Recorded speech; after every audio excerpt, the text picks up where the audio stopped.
Hi everyone, this is Saloni Pandey, your sociology educator, and I welcome you all to your favorite channel Magnet Brains, जहां पर आपको मिलती है 100% free and quality education without any paid subscription. So students, in our today's lecture, we are going to discuss the most important questions, part 2 of your class 12 sociology chapter, the story of Indian democracy. So हम पढ़ रहे थे हमारा chapter the story of Indian democracy और इसके most important questions part 2 आज हम discuss करने वाले हैं.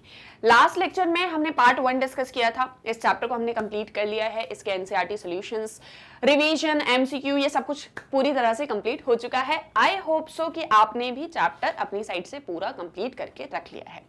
Now we are going to discuss the most important questions. और आज के हमारे सेशन में हम करेंगे लॉन्ग आंसर टाइप क्वेश्चंस को डिस्कस, जो बेसिकली 6 मार्क्स के होते हैं. 120 वर्ड्स में हमको क्वेश्चन को आंसर करना होता है. तो ये इस चैप्टर से किस तरह के क्वेश्चंस आ सकते हैं वो हम जो है यहाँ पर डिस्कस करेंगे.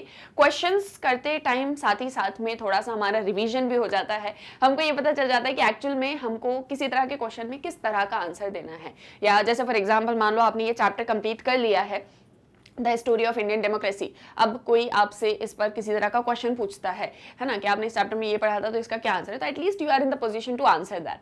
Okay, so we are going to discuss the question answers here and let's start with question number 1.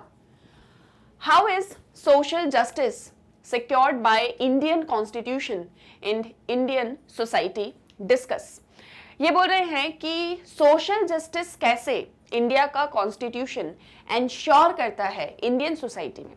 हमारी सोसाइटी में सोशल जस्टिस को बनाए रखना, ये कैसे कॉन्स्टिट्यूशन इसको पूरी तरह से इंश्योर करता है, ये हमको डिस्कस करना है. Now this is a long answer type question. So first of all we will start with an introduction. ठीक है, हम हमारे आंसर में क्या लिखेंगे? सबसे पहले हम हमारे आंसर में एक इंट्रोडक्शन लिखेंगे. ओके, इंट्रोडक्शन में क्या लिखोगे आप? जनरली किस एक चीज का इंट्रोडक्शन दोगे? What is social justice? ठीक है, आप क्या बताओगे? सोशल जस्टिस एक्चुअल में होता है, मतलब इस टर्म का मीनिंग क्या है ना? That means bringing justice in the society, fairness in the society. Okay, कोई एक आधा एग्जांपल दे देना. तो आपको सिर्फ टर्म का मीनिंग बताना है. क्या बताना है? ये जो टर्म है इसका मीनिंग क्या है.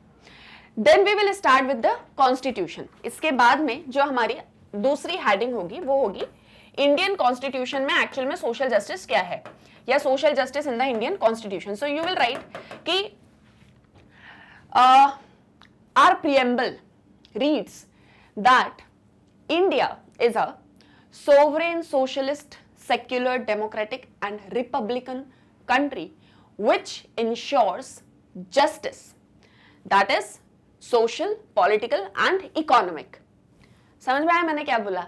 मैंने आपको प्रीएम्बल पढ़ाया है ना? अब देखो क्या होता है, हमारे इस प्रीएम्बल में ऐसा लिखा हुआ है कि इंडिया एक socialist secular sovereign democratic Republican country है जो जस्टिस इंश्योर करती है. जस्टिस इंश्योर करती है 3 लेवल्स पर, सोशल, इकोनॉमिक एंड पॉलिटिकल. तो ये सोशल जस्टिस कैसे हम इंडियन सोसाइटी में इंश्योर करते हैं, अब ये हमको यहाँ पर एक्सप्लेन करना है. सो ऑब्वियस है कि हम कुछ एग्जांपल्स को देते हुए स्टार्ट करेंगे. अब ये जो पॉइंट्स मैंने आपको बताए कि पहले हमने मीनिंग बता दिया, फिर हमने थोड़ा प्रीएम्बल का भी बता दिया, इंडियन कॉन्स्टिट्यूशन की बात तो चल ही रही है. सो ये सारी जो चीज़ें हैं ये आपके आंसर में मार्क्स एड ऑन करती हैं कि वो आपने ये सभी पॉइंट्स अपने आंसर में इंक्लूड करे हुए हैं.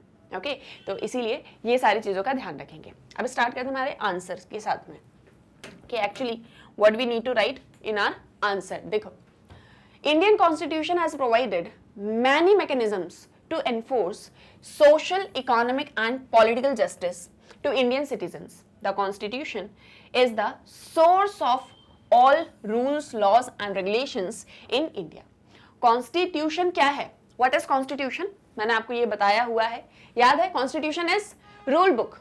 What is Constitution? Rule book, जिसके अंदर कुछ रूल्स, रेगुलेशंस, लॉज हैं जो हमको ये बताते हैं कि हमको क्या करना चाहिए, हमको क्या नहीं करना चाहिए. So when we are talking about social justice, obviously that is coming from our constitution, right?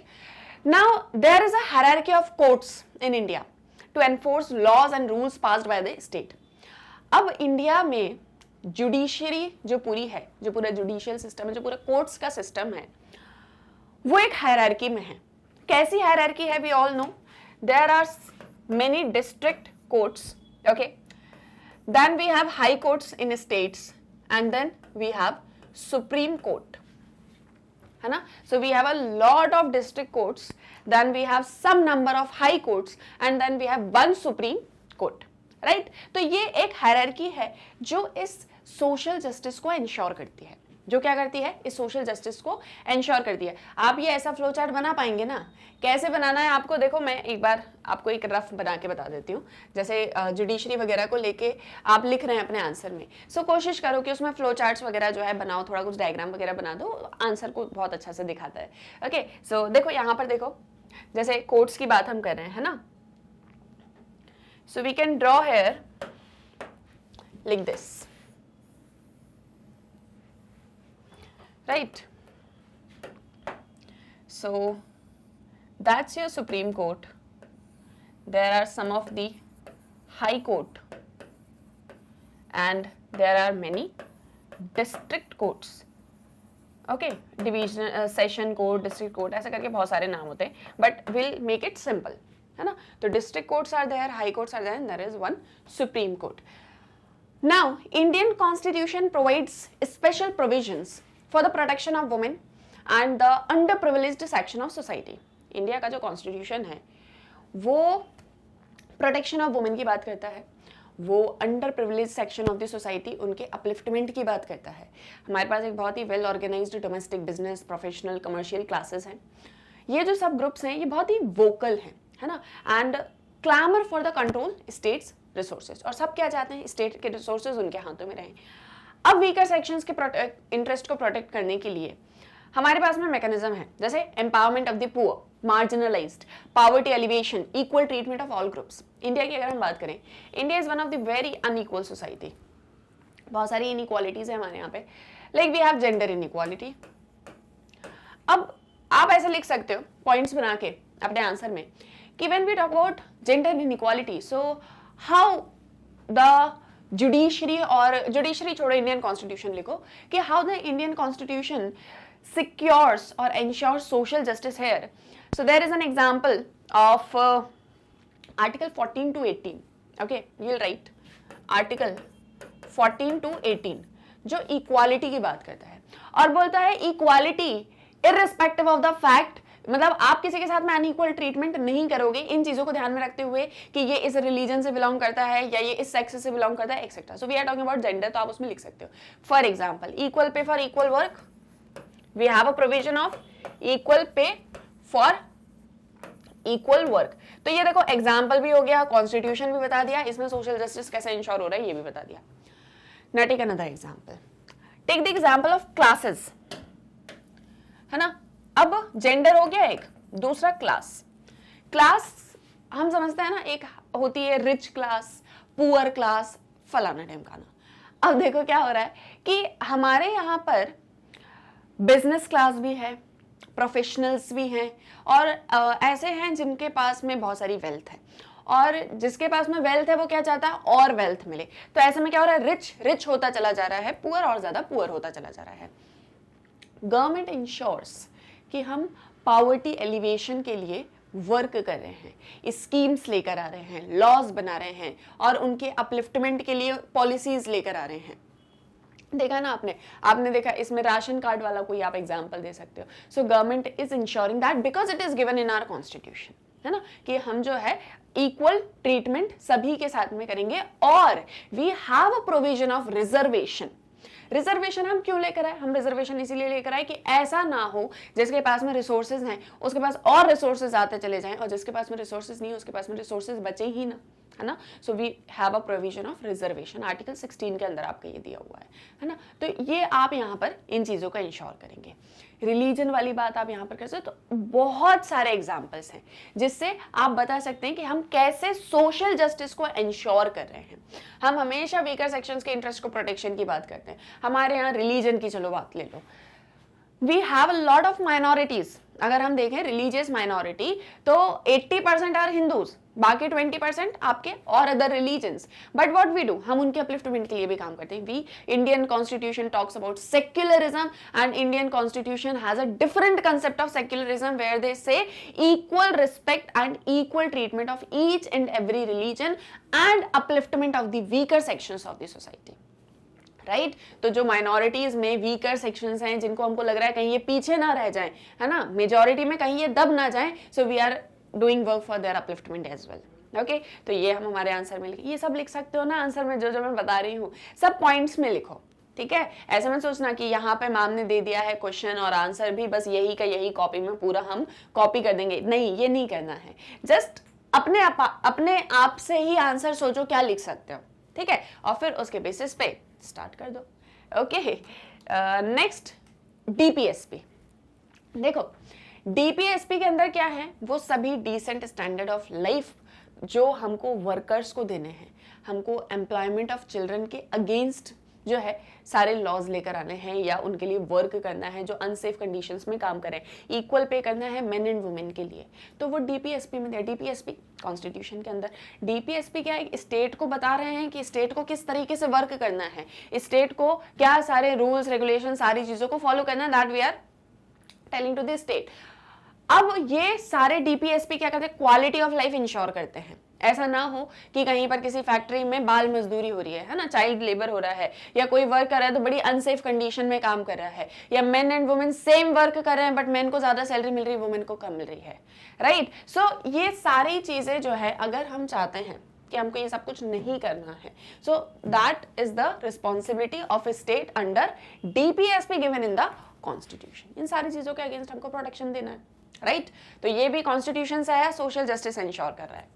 Panchayati Raj given in the constitution, women SC ST reservation of seats की बात करता है। इसके पहले वुमेन का हमको इतना इफेक्टिव पार्टिसिपेशन लो जो है गवर्नमेंट में कभी नहीं दिखा, जो पंचायती राज से हमको देखने को मिला। और जैसे एक और चीज है, जैसे आप देखोगे ऐसा बोला जाता है, मतलब ये एक क्या बोलेंगे इसको, चलन है एक तरीके से, ये शायद सही वर्ड हो या नहीं पता नहीं, खैर देखो ऐसा होता है जैसे अब पार्लियामेंट है, लोकसभा है, राज्यसभा है, बड़े बड़े इलेक्शंस हो रहे हैं, है ना, मतलब जो पूरा नेशनल लेवल का इलेक्शन हो रहा है, वुमेन का पार्टिसिपेशन तो ऑब्वियस है कि वहां पर भी है, वहां भी वुमेन के लिए सीट्स रिजर्व है, ऐसा तो है नहीं कि नहीं है। बट द थिंग इज कि होता क्या था, जैसे आज आप देखोगे आपको पार्लियामेंट में जो वुमेन पार्टिसिपेशन आप देखते हो या जो वुमेन्स पार्लियामेंट में है आप उन्हें देखते हो, most of them are coming from a very privileged background, है ना, प्रिविलेज्ड बोलूंगी या ऐसे बोलूं कि बहुत ही अच्छे बैकग्राउंड से आ रहे हैं। अच्छे बैकग्राउंड इन द सेंस जो वेल्दी है, इकोनॉमिकली वेल एस्टैब्लिश्ड हैं और साथ ही साथ में बड़ा पावर वगैरह भी उनके पास में सारी चीजें। बट जब हम रूरल एरियाज में बात करते हैं, है ना, गांव में देहातों में जो मतलब महिलाएं हैं जो शायद बहुत ज्यादा पढ़ी लिखी भी नहीं है, बट स्टिल थोड़ा बहुत भी अगर हम उनको सिखा पढ़ा के या थोड़ा गाइडेंस दे के उनको पॉलिटिक्स में लेकर आ रहे हैं, तो that is the grass root level democracy, है ना। अब यहाँ भी तो सोशल जस्टिस ही हम इंश्योर कर रहे हैं, है ना। जस्टिस का मतलब ये नहीं कि किसी ने किसी का मर्डर कर दिया है तो उसको इंसाफ मिले, not that justice, justice in each and every field. Right, तो ये जो है सोशल जस्टिस के एग्जाम्पल्स हो गए। सुप्रीम कोर्ट जो कॉन्स्टिट्यूशन के फाइनल इंटरप्रिटेटर हैं, मैंने आपको ये लास्ट लेक्चर में भी बताया था कि जैसे हमारे यहाँ सुप्रीम कोर्ट है, तो सुप्रीम कोर्ट इस चीज का पूरा ध्यान रखते हैं कि कोई भी ऐसा लॉ, कोई भी ऐसा रूल्स रेगुलेशन ना आए जो किसी चीज के खिलाफ है कॉन्स्टिट्यूशन के।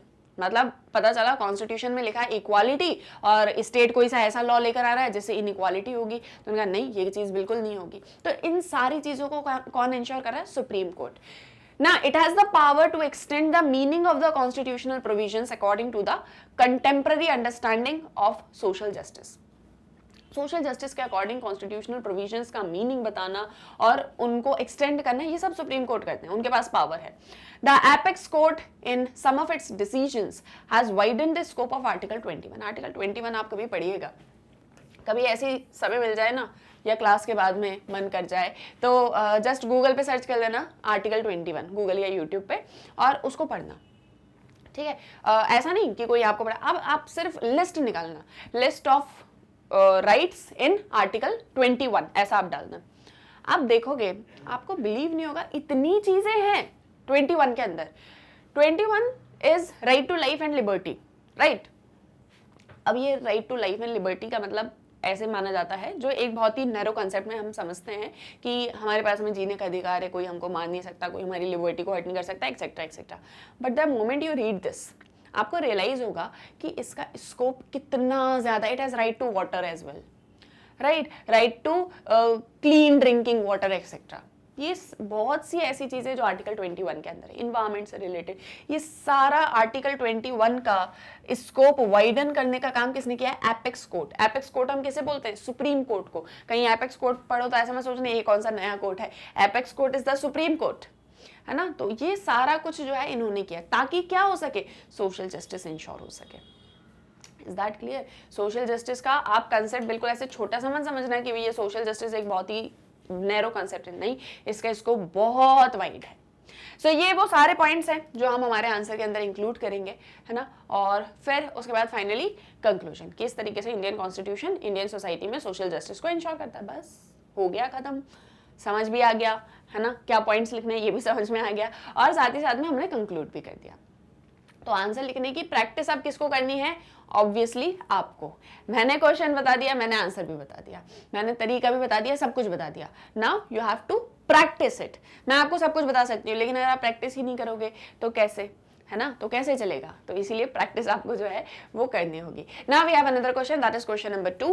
What are the problems faced by rural areas of India in complete realisation of democracy? Discuss. कौन सी प्रॉब्लम्स हैं जो रूरल एरियाज को फेस करनी पड़ती है इंडिया के अंदर डेमोक्रेसी को पूरी तरह से रियलाइज करने में? मतलब रूरल एरियाज में अगर आप पूरी तरह से डेमोक्रेसी लाना चाहते हो, so there are some of the challenges. कौन कौन से हैं? We have to discuss that. Okay, so starting करोगे, क्या बताओगे इंट्रोडक्शन में डेमोक्रेसी के बारे में, कि एक्चुअल में डेमोक्रेसी में आप इंश्योर कर क्या रहे हो? देखो, इंट्रोडक्शन हमेशा उस चीज का दिया जाता है जिसके बारे में आप बात करने वाले हो।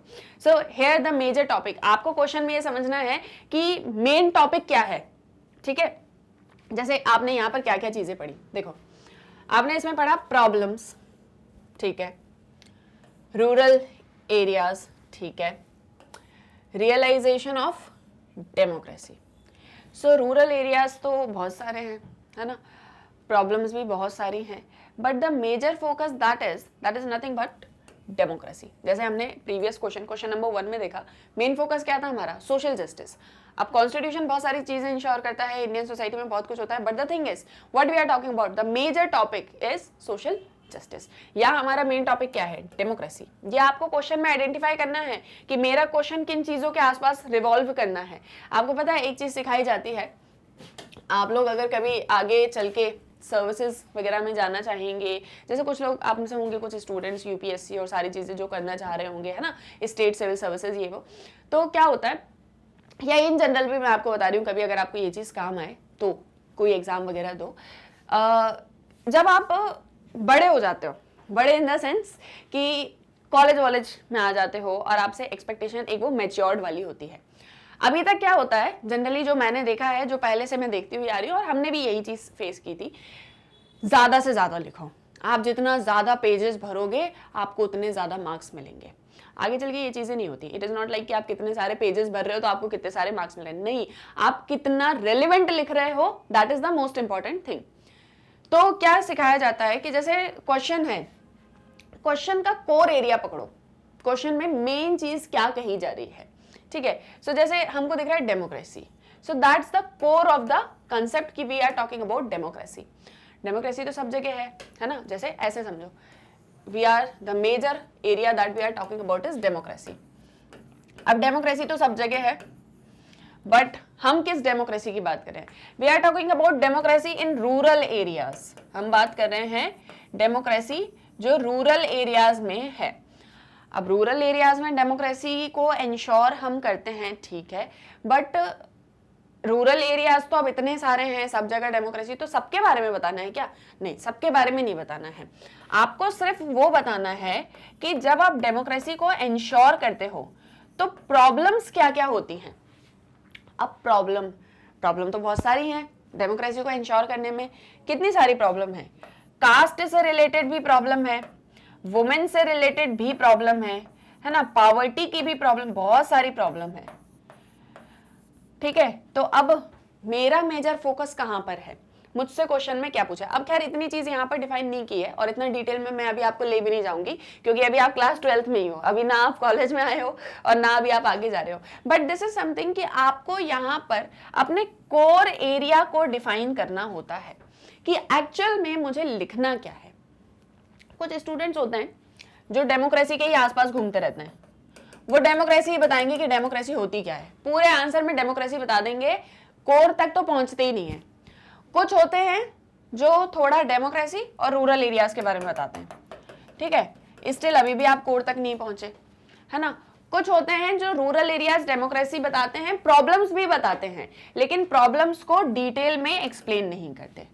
तो हमको कहां तक पहुंचना है, हमको पूरा कोर तक पहुंचना है। ये चीज की प्रैक्टिस आपको करनी चाहिए, ठीक है। ये एक्स्ट्रा इंफॉर्मेशन थी उन सब के लिए जो इस मतलब कुछ क्रिएटिव सा कुछ अलग सा करना चाहते हैं, है ना। सब नहीं करते हैं and that's not a big deal, या उसमें कोई बुराई नहीं है अगर आप ऐसा नहीं सोचते हो या अगर आपको ये चीज़ रिलेवेंट नहीं लगती है तो। बट जिन्हें लगती है उनको इसका बेनिफिट पता है, ठीक है, तो उनके लिए ये इन्फॉर्मेशन थी जो ये सारी चीज़ें करते हैं। तो आपको क्वेश्चन की कोर हमेशा समझना है। ऐसा तो मैंने ये आप सभी के लिए बताया है कि हमेशा जब भी कोई क्वेश्चन सामने आए उसका कोर समझो कि एक्चुअल में क्वेश्चन मुझसे पूछना क्या चाह रहा है। रफ फटाफट से डायग्राम बना लो, कोर कहाँ आ रही है, क्या चीज के आसपास मुझे रहना है, उससे दूर नहीं भागना मुझे, है ना। तो ये चीज हमको ध्यान रखना है। ओके, क्लियर है, समझ में आ गया। अब आंसर भी देख लेते हैं। तो स्टार्टिंग में इंट्रोडक्शन किसका दोगे, ऑब्वियसली डेमोक्रेसी का, कि डेमोक्रेसी क्या होती है, बहुत शॉर्ट में 10 to 20 वर्ड्स में। Then we will shift our focus to the problems. अब देखो 73rd कॉन्स्टिट्यूशनल अमेंडमेंट एक्ट क्या है। 73rd constitutional amendment act, PRIs, that is Panchayati Raj institutions in India. Now it intended to establish democracy at the grassroots level in India. However, the democratic system in rural society of India suffered from numerous problems. अब PRI हमने establish तो कर लिया, और PRI establish कर लिया तो democracy grass root level तक हम लेके जाना चाहते थे। अभी मैंने आपको बताया ना कि ग्रास रूट लेवल की डेमोक्रेसी क्या है, सॉरी, तो डेमोक्रेसी को ग्रास रूट लेवल तक लेके जाना है तो वहां के लिए हम PRI लेकर आए। लेकिन वहां प्रॉब्लम्स इतनी सारी हमने फेस करी, ठीक है, डेमोक्रेसी को इंश्योर करने में क्या क्या प्रॉब्लम्स थी। सबसे पहली प्रॉब्लम किसने बताई थी, डॉक्टर अंबेडकर ने। क्या बताया था, डोमिनेंट क्लास क्या करेगी, पूरा का पूरा जो पावर है डोमिनेंट कास्ट उसको कैप्चर कर लेगी, और जो लोअर कास्ट है उनके साथ क्या करेगी, एक्सप्लॉयटेशन। ये हमको प्रॉब्लम देखने को मिला, ठीक है। इसलिए रिजर्वेशन वगैरह की बात हुई। आप कभी पढ़ोगे पंचायती राज इंस्टीट्यूशंस के बारे में तो आपको पता चलेगा उसमें क्लॉज हम बाद में ऐड ऑन करते चले गए। पहले जो था वो पहले बस इतना हम लेकर आए थे कि हमको जो है कॉन्स्टिट्यूशन में ये चीज हमने अब इंश्योर कर दी है कि सब जगह पंचायत बनेंगी। पंचायत 3 टायर या 2 टायर हो सकती है, डिपेंड करता है पॉपुलेशन के बेसिस पर, ठीक है। और फिर हमको जो है वहां पर इलेक्शंस करवाने हर 5 साल में, उसके लिए स्टेट इलेक्शन कमीशन को स्टेट इंश्योर करेंगे, उसको एस्टैब्लिश करेंगे, ठीक है। इतनी चीजें फिर बाद में धीरे धीरे ऐड ऑन होने लगा, फिर रिजर्वेशन भी आया, फिर सारी चीजें। तो हमने देखा कि जब पंचायत हमने एस्टैब्लिश कर ली तो पंचायत में भी पंच या सरपंच बनने के लिए जो डोमिनेंट कास्ट थे वो पावर को कैप्चर करने लगे, और जो एक्सप्लॉइटेड क्लास थे उनका और एक्सप्लॉइटेशन होने लग गया, उनको तो यहाँ पे कुछ मिल ही नहीं रहा है ना। तो ये एक दिक्कत हमको देखने को मिली। देखो, the dominant and influential groups still dominate the poor and underprivileged sections in the villages. Many people from Dalit and other discriminated communities did not get the opportunity to attend the discussions in the Gram Sabha. ग्राम सभा समझ रहे हो? अच्छा, एक चीज सुनो, ग्राम सभा, democracy, direct democracy, indirect democracy, representative, participatory, बहुत सारे ऐसे टॉपिक्स को हमने हमारे लास्ट लेक्चर में डिस्कस कर लिया है, ठीक है। जो मोस्ट इंपॉर्टेंट क्वेश्चंस पार्ट 1 हमने डिस्कस किया ना, उसमें हमने इन सारी चीजों को डिटेल में अच्छे से समझ लिया है। तो आपको कहीं भी कोई दिक्कत अगर आ रही है तो आप प्रीवियस लेक्चर देख सकते हो, और अगर आपको कोई कंसेप्ट को ही समझना है कि ये कंसेप्ट क्या है तो आप मेरा लेक्चर देख सकते हो, जिसका लिंक आपको इस वीडियो के डिस्क्रिप्शन में मिल जाएगा, ठीक है। तो वहां से आप क्लिक करोगे तो सारे लिंक्स वगैरह सब कुछ ओपन हो जाएंगे, आराम से आप ये सारी चीजें देखो, कोई दिक्कत नहीं है, फाइन। अब देखो, तो क्या बात हम कर रहे थे कि इस तरीके से जो है इन सभी का क्या कर दिया गया, इन सभी को और एक्सप्लॉइट किया गया। ग्राम सभा क्या होती है आपकी, जो भी सारे वोटर्स होते हैं वो ग्राम सभा के मेंबर होते हैं। तो उनने ऐसा करा कि जैसे आपका घर है, मान लो आपके घर में कोई डिस्कशन हो रहा है, तो डिस्कशन में सब पार्टिसिपेट करेंगे, है ना। लेकिन यहाँ पर क्या होता था, जैसे मान लो आपका घर एक पंचायत है, ठीक है, और हेड ऑफ द फैमिली जो भी हैं वो सरपंच हैं, वो सारे फैसला सुनाने वाले हैं, सब कुछ बात होने वाली है, सब लोग पार्टिसिपेट किए हैं। लेकिन ऐसा बोल दें कि जो वुमेन्स हैं वो नहीं आएंगी, क्योंकि वुमेन का कोई रोल नहीं है, वुमेन का कोई से नहीं है, तो हम वुमेन को नहीं लेकर आएंगे, ठीक है। या फिर ऐसा बोल दें कि आपके घर के अंदर ऐसे मान लो आप लोग अलग अलग कास्ट के हो, ठीक है, आपके घर के अंदर ऐसे मान लो कोई अलग अलग कास्ट का है, तो बोले जो लोअर कास्ट के उनको भी लाने की जरूरत नहीं है, उनकी कोई जरूरत नहीं। तो ऐसे फिर डेमोक्रेसी किस काम की, अगर सबका इसमें पार्टिसिपेशन है ही नहीं तो कैसी पार्टिसिपेटरी डेमोक्रेसी, ठीक है। तो ये एक दिक्कत पहली हमको देखने को मिली। दूसरी प्रॉब्लम्स, कुछ इंडिया के रीजन्स में caste panchayats are still influential and these panchayats come out with undemocratic, orthodox, backward rules and regulations for society। सबसे अच्छा एग्जाम्पल खाप पंचायत, सुना है खाप पंचायत के बारे में? वेस्टर्न इंडिया में ज्यादा देखने को मिलती है, अब नहीं है, अब तो इन सबको बैन कर दिया गया है, लेकिन स्टिल कहीं कहीं पे हमको देखने को मिलती है। एक तो खाप पंचायत हो गई, और कुछ कास्ट पंचायत होती थी कि जैसे फॉर एग्जांपल जिसमें अपर कास्ट के ही लोग हैं, ठीक है, ऐसे मान लो। तो ये जो पंचायत होती थी ये क्या करती थी, मतलब खाप पंचायत तो एक एग्जांपल मैंने आपको दिया है, जैसे कास्ट पंचायत है तो वो कहने को तो पंचायत थी, लेकिन अपने आप में बहुत ही अनडेमोक्रेटिक, ऑर्थोडॉक्स, पुराने रूढ़िवादी आइडियाज, है ना, पुराने रीति रिवाज, और वही सोचना कि वुमेन तो कुछ नहीं कर सकती है, और कास्ट, ये कास्ट के लोग तो बड़े ही पॉल्यूटेड होते हैं, मतलब उनने कुछ नया सोचा ही नहीं है, वो अभी भी वही अपने पुराने जमाने की सारी चीजों को लेके चल रहे हैं। ये पंचायत बहुत इन्फ्लुएंशियल रही है ना, कहाँ पर, ऐसे एरियाज में। और ये जैसे खाप पंचायत है, इसके तो मतलब इतने सारे एग्जांपल्स हैं कि आप पढ़ोगे कभी तो आपको लगेगा कि ये कैसी चीज़ है जो हमारी सोसाइटी में एग्जिस्ट कर रही थी, है ना। तो ये क्या करते थे, इस तरह के जो इंस्टीट्यूशंस होते थे, जैसे एक छोटा सा एग्जाम्पल, मैंने आपको पढ़ाया भी है ये सारी चीज़ें पहले। मान लो कोई लड़की है और लड़का है, उन दोनों ने शादी कर ली और वो दोनों डिफरेंट कास्ट से हैं, तो उनको या तो मार दिया जाएगा जान से, ठीक है, और क्या ओनर किलिंग बोलेंगे, हमने अपने प्राइड को बचाने के लिए उनको मार दिया, ठीक है। या फिर क्या करेंगे, जैसे मार नहीं पा रहे हैं, पुलिस वगैरह का इन्फ्लुएंस हो गया है या कोई भी ऐसी चीज होगी, तो पता है क्या करते थे, उनको बोलते थे गाँव से बाहर, ठीक है, अब ये इस गाँव में कदम नहीं रहेंगे, ये कहीं भी जाएं कहीं भी करें, इन्हें कोई खाना पानी भी नहीं देगा। अब ऐसे सिचुएशन में कोई कहाँ जाए, क्या करे, है ना। तो ये सारी चीजें जो है हमको देखने को मिली, ऐसे डिसीजंस, मतलब बड़ी undemocratic, Orthodox, backward rules regulations बना के रखे हुए थे। सेम हमको कास्ट पंचायत में भी देखने को मिलता था। Okay, now women are dominated by their husbands and the reservation of seats for women becomes less effective to empower women. क्या होता था, जैसे कोई फैमिली है, ठीक है, इस फैमिली में हस्बैंड है और वाइफ है, अब इलेक्शंस हो रहे हैं, तो इलेक्शन में ऐसा बोला गया कि इनके घर से जो एक मतलब महिला है उसको हमने खड़ा कर दिया इलेक्शंस में पार्टिसिपेट करने के लिए, अब वो आगे आ चुकी हैं, ठीक है, अब वो आ गई हैं और इलेक्शंस हो रहे हैं, मान लो इलेक्शन हुए और ये जीत भी गई, ठीक है, ये जीत जाती हैं। एक्चुअल में ऑन पेपर क्या दिखा दिया कि हमने वुमेन रिजर्वेशन दिया है, हमारे यहाँ से वुमेन जो है वो पंचायत में उन्होंने पार्टिसिपेट किया है या वो सरपंच बनी हुई हैं, ठीक है। एक्चुअल में रियलिटी ये देखने को मिलती है कि ये वुमेन घर पे है, घर के डोमेस्टिक कोर्स कर रही हैं और इनके जो हस्बैंड है वो इस सीट के ऊपर बैठे हुए हैं और सारे डिसीजंस ले रहे हैं। तो रिजर्वेशन देने के बाद भी वुमेन को हम एम्पावर नहीं कर पाए, it was very less effective. Another one is general public are not well informed about utilisation या misutilisation of public funds in the gram sabha. जो जनरल पब्लिक होती है वो इन्फॉर्म नहीं होती है कि जो फंड आया है, जैसे हम जानते हैं कि जिला पंचायत जो होती हैं, मैं भी आपको 3 टायर 2 टायर के बारे में बता रही थी, जिला पंचायत होती है, ब्लॉक पंचायत होती है, ठीक है, और इसके बाद में आपकी विलेज पंचायत होती है, इसके बाद में कौन सी होती है, विलेज पंचायत। तो इसे ही 3 टायर सिस्टम बोलते हैं। 2 टायर में ब्लॉक पंचायत नहीं होती, विलेज और जिला पंचायत होती है। क्या होता है, जिला पंचायत कुछ ग्रांट्स फंड्स वगैरह एलोकेट करती है, विलेज पंचायत को स्टेट की तरफ से आते हैं, ऐसे करके बहुत सारी चीज होती है, फाइनेंस कमीशन बनती है, सब कुछ होता है। अब जैसे फंड आ रहा है विलेज पंचायत में, गांव में फंड आया है, मान लो फंड आया है कि क्या होना चाहिए, मैंने ये वो जो वेब सीरीज बता रही हूँ ना मैं पंचायत, तुम लोग सोचो कि मैं उसका प्रमोशन करती हूँ, मेरे को कुछ नहीं, मैं किसी चीज़ का प्रमोशन नहीं कर रही हूँ, मैं आपको रियल एग्जाम्पल से रिलेट कर रही हूँ।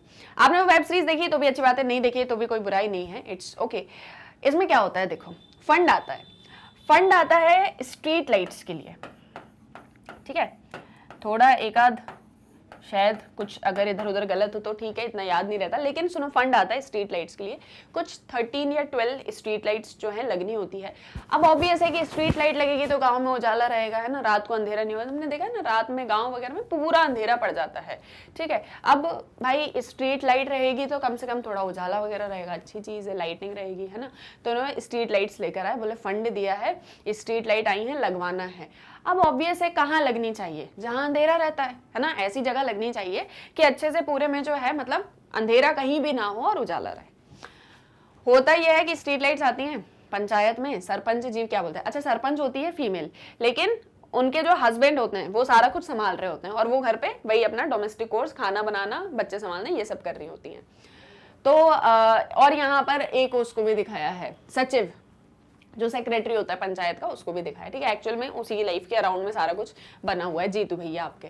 तो सुनो अब क्या होता है, स्ट्रीट लाइट आई, अब क्या कर दिया स्ट्रीट लाइट को, सरपंच जी ने बोला एक हमारे घर रखवा दो, पंच ने बोला जितने पंच थे एक एक हमारे घर पे रखवा दो, हमारे घर पे लगवा दो तो हमारे घर में उजाला रहेगा। सेक्रेटरी ने बोला जब सबके यहाँ लग रही है तो एक मेरे ऑफिस के बाहर भी लगवा दो, मुझे पढ़ने में दिक्कत होती है तो वहां भी लग जाएगी। सब पंचों सरपंचों के घर में लग गई लाइट और जहां एक्चुअल में लगनी थी वो लगी ही नहीं। और कभी कभी तो ऐसा भी होता है कि पंचायत में पैसा दिया गया है, जैसे मान लो कोई स्कूल बनाने के लिए पैसा दिया गया है या कोई हॉस्पिटल बनाने के लिए पैसा दिया गया है। मान लो एक बहुत छोटा सा एग्जाम्पल दे रही हूँ, बहुत छोटा अमाउंट बता रही हूँ, मान लो पैसे दिए 50,000, ठीक है, सरपंच जी ने 20,000 खुद रख लिए और 30,000 में जितना जो थोड़ा बहुत हुआ उसको करा दिया, कच्चा पक्का जैसा बना तो बनवा दिया। तो एक्चुअल में कितना यूटिलाइजेशन हो रहा है, कितना मिस यूटिलाइजेशन हो रहा है पब्लिक फंड का, ये सारी चीजों को लेके ग्राम सभा इन्फॉर्म ही नहीं होती है। आपको पता है राइट टू इन्फॉर्मेशन के अंदर ये है कि आप जो जितने भी ऑफिसेज वगैरह होते हैं तो उनको फंड जैसे भी वो एलोकेट करे, जैसे पंचायत में ही हम देख लें तो सरपंच ऑफिस के बाहर एक पूरा नोटिस लगेगा, कितना फंड आया था, कितना कितना पैसा लगा है, कहाँ कहाँ पर लगा है, उसका एक पूरा पोस्टर हमको ऑफिस के बाहर जो है स्टिक करना होगा, ताकि किसी को इन्फॉर्मेशन चाहिए तो वो खुद आके ले ले। ऐसा नहीं कि कोई इन्फॉर्मेशन मांग रहा है तब आप उसको दे रहे हो, नहीं, आपको खुद ही से पूरा इन्फॉर्म करके रखना है। ये इसीलिए ये सारी चीजें हुई कि लोगों को इन्फॉर्म ही नहीं है, आप जो है लोगों का पैसा लेके और फिर पूरा जो है कंज्यूम किए जा रहे हो, ठीक है। तो ये चीज होती, करप्शन जो है वो बड़ा ही अनकंट्रोलेबल होता है पंचायत ऑफिशियल्स में या रिप्रेजेंटेटिव्स में। तो ये भी एक बहुत बड़ी दिक्कत है। करप्शन की दिक्कत कहाँ नहीं है, तो वेल्दी पीपल जो हैं वो विलेज में अपना से बना लेते हैं, जिनके पास पैसा है, जिनके पास में पावर है, पंचायत इलेक्शन जीत जाते हैं। तो शार्प इनइक्वालिटीज जो हमको रूरल सोसाइटी में देखने को मिलती है ना, ये हमारी डेमोक्रेसी की फंक्शनिंग को हैम्पर करती है ग्रास रूट लेवल पर। तो ये सारी प्रॉब्लम्स हैं जिनकी वजह से डेमोक्रेसी नहीं आ पा रही है, राइट। अच्छा देखो एक एग्जांपल देती हूँ, मेरे से रिलेटेड मेरा एक एक्सपीरियंस बताती हूँ। एक बार मैं गई एक गवर्नमेंट स्कूल में, ठीक है, कुछ काम से गई थी मैं, और बिल्कुल समर का टाइम, बहुत गर्मी, ठीक है। मैं उस स्कूल में जाती हूँ, बाहर से तो ठीक ठाक दिख रहा था, मैंने कहा चलो अच्छा है जाते हैं अंदर। मैं गई हूँ, क्लासेस में फैन भी नहीं है। पता कौन से फैन है, वो जो वो वॉल हैंगिंग वाले फैन नहीं आते हैं, ऐसे साइड साइड में लगा देते हैं और जो थोड़ी बहुत हवा आती रहे, और वो भी बिल्कुल कॉर्नर्स पे, बिल्कुल कॉर्नर पे, कहीं भी फैन नहीं है, इतनी गर्मी। ऊपर से जो गार्डन्स वगैरह हैं वहाँ पे जितने भी सारे इंसेक्ट्स वगैरह और सारी चीज़ों सब वहाँ पे, कोई किसी चीज़ का कोई ध्यान नहीं है, ठीक है। इसके बाद में ऐसे ही वॉशरूम्स वगैरह हैं, वहाँ पे कोई लाइट ही नहीं है, ठीक है, वहाँ पे कोई लाइट ही नहीं है, बैठने वगैरह के लिए भी बिल्कुल कोई, और ऐसे और मेरे को पूरे स्कूल में फैन तो मतलब एक एक दो कहीं किसी रूम में लगा है, कहीं तो बिल्कुल लगा ही नहीं है। प्रिंसिपल के ऑफिस में एक कूलर लगा हुआ है, ठीक है, सिर्फ वहाँ पर मुझे एक कूलर देखने को मिला। और ऐसा नहीं था कि स्कूल अच्छा नहीं है, बहुत अच्छी स्पेस है, बहुत अच्छा इंफ्रास्ट्रक्चर वहाँ पे बिल्डअप किया जाता है। The only thing is maintenance. और ऐसा नहीं है कि गवर्नमेंट वहां पर एलोकेट नहीं कर रही है फंड या गवर्नमेंट दे नहीं रही है। बहुत सारे मैंने ऐसे इंस्टेंसेस देखे हैं जहां पे गवर्नमेंट फंड को पूरा एलोकेट कर रही है बट उसको इंप्लीमेंट ही नहीं किया जा रहा है, करप्शन आ रहा है बीच में, है ना कहीं से फंड को इधर उधर करके जो है एलोकेट कर दिया जाता है और फिर वो सारी चीजें लोगों तक पहुंचती ही नहीं है। आपने भी देखा होगा, आप लोग ने भी ये चीजें एक्सपीरियंस की होंगी, है ना। हमको ऐसा लगता है कि काम नहीं हो रहा है, एक्चुअल में काम हो रहा है बट जो ये सोसाइटी है ना, जिनके पास में पावर है, जिनके पास में वेल्थ है, वो इन सारी चीजों को ग्रैब कर लेते हैं। ठीक है, तो ये सारी चीजें वो वेब सीरीज में बहुत अच्छे से दिखाई गई हैं। ठीक है, मतलब वो बहुत अच्छा एग्जांपल है, इसलिए मैं बार बार उसका एग्जांपल तुम लोग को देती रहती हूँ, कोई प्रमोशन नहीं है उसका। ठीक है चलो, तो आई होप सो कि 2 क्वेश्चन हमने आंसर करे, दोनों आपको क्लियर है ना, कि किस तरीके से आपको आंसर लिखना है, कैसे आपको अपने पॉइंट्स बताने हैं, कैसे आपको हाईलाइट करना है, जहां पर रिक्वायर्ड है आप फ्लो चार्ट वगैरह बनाओगे। Right, let's move on to our next question, that is question number 3। Judiciary plays an important role in securing social justice in India, discuss. जुडिशरी एक बड़ा ही इंपॉर्टेंट रोल प्ले करती है सोशल जस्टिस को ensure करने में। वी हैव जुडिशरी, है ना। क्या जुडिशरी का सिस्टम, सबसे ऊपर सुप्रीम कोर्ट, सुप्रीम कोर्ट के बाद हाई कोर्ट, हाई कोर्ट के बाद district court.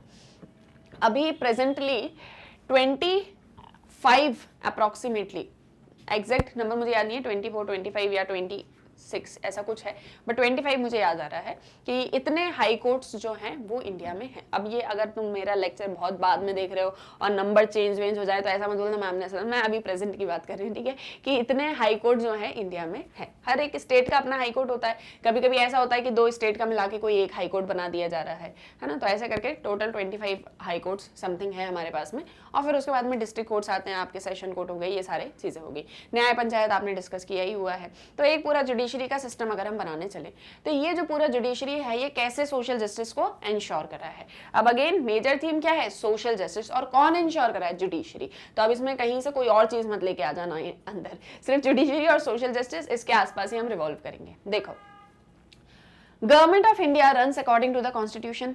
Government of India कैसे काम करती है, कॉन्स्टिट्यूशन के अकॉर्डिंग, क्योंकि कॉन्स्टिट्यूशन क्या है, रूल बुक। तो जो रूल बुक में दिया जाएगा वैसे ही काम होगा, उसके अलावा तो आप कोई काम करोगे नहीं ना। जैसे मान लो आपको बोल दिया जाता है कि आपकी इतने बजे क्लास लगेगी, ऐसा होगा वैसा होगा, इतने टाइम पर ब्रेक दिया जाएगा, इतने टाइम पर आप लोगों की जो है मतलब आप घर जाएंगे, और ऐसे सारा कुछ काम चल रहा है। तो ऑब्वियस है कि there is something a rules book, है ना, कि जहां से ये बताया जा रहा है कि ऐसे ऐसे सारा काम होना है। उस रूल बुक के अलावा कोई काम नहीं कर सकता, आपका टीचर भी नहीं करेंगे, है ना। जैसे आपके टीचर हैं, उनको बता दिया गया कि आपको ऐसे ऐसे काम करना है, तो वो वैसे ही काम करेंगी। वो ऐसा नहीं कि चेंज कर देंगी और आपका एक दिन के लिए जो है बहुत लंबी क्लास ले रही हैं, उस दिन बस वही पढ़ा रही हैं, ऐसा कभी नहीं होगा। तो there is some rules regulations, ऐसे ही कॉन्स्टिट्यूशन भी रूल बुक है। तो जो गवर्नमेंट है इंडिया की, वो इस रूल बुक के अकॉर्डिंग ही काम करती है। रूल्स, लॉज, लेजिस्लेचर, सारी चीजें इसी के थ्रू पास होती हैं। लेकिन जो सुप्रीम कोर्ट है वो फाइनल इंटरप्रेटर या फाइनल अथॉरिटी है, जो कॉन्स्टिट्यूशन का मीनिंग बता रहे होते हैं। कैसे कि जैसे मैंने भी आपको एग्जांपल दिया था, है ना, कहीं जैसे कॉन्स्टिट्यूशन में दिया है सेक्युलर होना या सोशलिस्ट होना। अब अगर हमको ऐसा दिख रहा है कि कहीं पर कोई ऐसा काम हो रहा है जहां पर सेक्युलरिज्म के आइडिया के खिलाफ जाके काम हो रहा है, या हमको ऐसा दिख रहा है कि जहां पर इनइक्वालिटी हो रही है और स्टेट इन चीजों को आगे बढ़ा रहा है और गवर्नमेंट कुछ भी नहीं कर रही है, तो वहां सुप्रीम कोर्ट आएंगे, इंटरफेयर करेंगे। बहुत सारे ऐसे केसेस हैं, जैसे फंडामेंटल राइट्स है। एक पता नहीं आपने वो केस पढ़ा है या नहीं, शायद चैप्टर में दिया हुआ है, केशवानंद भारती केस, बहुत फेमस केस है, आप कभी पढ़ोगे, 1970s के आसपास का है।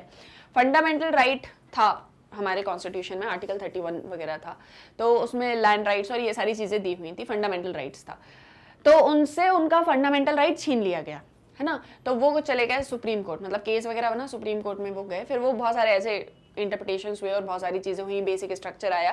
खैर उतना डिटेल में हम नहीं जा रहे। तो ये दिखाता है कि अगर उनका फंडामेंटल राइट उनसे छीना गया है या उनको उनका फंडामेंटल राइट नहीं दिया गया है, तो उसमें फाइनल इंटरप्रिटेटर कौन होगा, ना पार्लियामेंट ना गवर्नमेंट, ओनली सुप्रीम कोर्ट। ठीक है, तो सुप्रीम कोर्ट सारी चीजों का फाइनल इंटरप्रिटेटर है। अब जुडिशरी जो है वो डिस्प्यूट्स को सेटल करती है। डिस्प्यूट को सेटल करना कंटेंडिंग पार्टीज के बीच में, लॉज, रेगुलेशंस, इन सारी चीजों को ध्यान में रखते हुए जुडिशरी पूरा रूल्स के अकॉर्डिंग काम करती है, कभी रूल्स को ब्रेक नहीं करती है। बहुत ही रेयर केसेस में ऐसा अगर कुछ होता है तो जुडिशरी ने एक बहुत ही इंपॉर्टेंट रोल प्ले किया है, जैसे फंडामेंटल राइट्स के स्कोप को वाइडन करने में। इसमें आर्टिकल 21 है, right to life and personal liberty. Article को सुप्रीम कोर्ट ने इंटरप्रेट किया, उन्होंने बोला इसमें livelihood, health, shelter, education, dignity, ये सारी चीजें होनी चाहिए।